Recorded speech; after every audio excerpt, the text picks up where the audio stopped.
Rahmat Prayuda, warga Jalan Perjuangan, Kecamatan Medan Tembung, Kota Medan, meminta pertolongan ke warga usai mobilnya dibakar.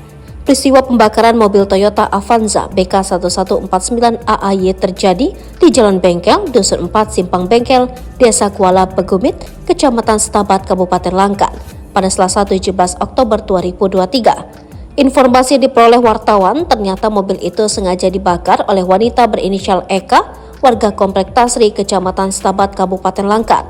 Polsek Setabat AKP Ferry Ariandi menjelaskan bahwa antara pemilik mobil yang sudah berkeluarga dan pelaku pembakaran ada memiliki hubungan spesial yang sudah terjalin 10 bulan lamanya, ujar Kasih Humas Polres Langkat AKP S. Yudianto. Peristiwa bermula ketika sang pemilik mobil sekaligus korban datang menemui pelaku Eka di Komplek Tasri. Sesampainya di rumah pelaku, Rahmat Prayuda dan Eka sempat cekcok mulut. Pelaku pun sempat mengancam korban untuk dibunuh dan membakar mobil miliknya. Namun niat tersebut tidak terlaksana mengingat situasi masih berada di dalam komplek perumahan yang banyak dihuni oleh masyarakat lainnya. Selanjutnya, pelaku menyuruh korban untuk masuk ke mobil yang sudah dalam kondisi disiram bensin oleh pelaku dan mengambil alih setir dan membawa mobil bersama korban berjalan ke arah lokasi kejadian, ujar Yudianto. Di perjalanan, pelaku sempat berhenti di warung minyak eceran untuk kembali membeli bensin.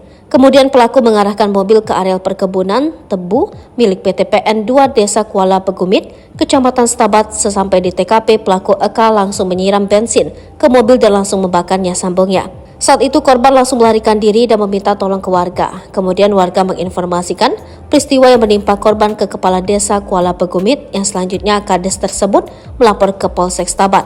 Korban Rahmat Prayuda sudah kembali ke kediamannya di Medan dan korban mengatakan akan kembali ke Polsek Setabat untuk membuat pengaduan untuk proses hukum lebih lanjut, tutup Yudianto.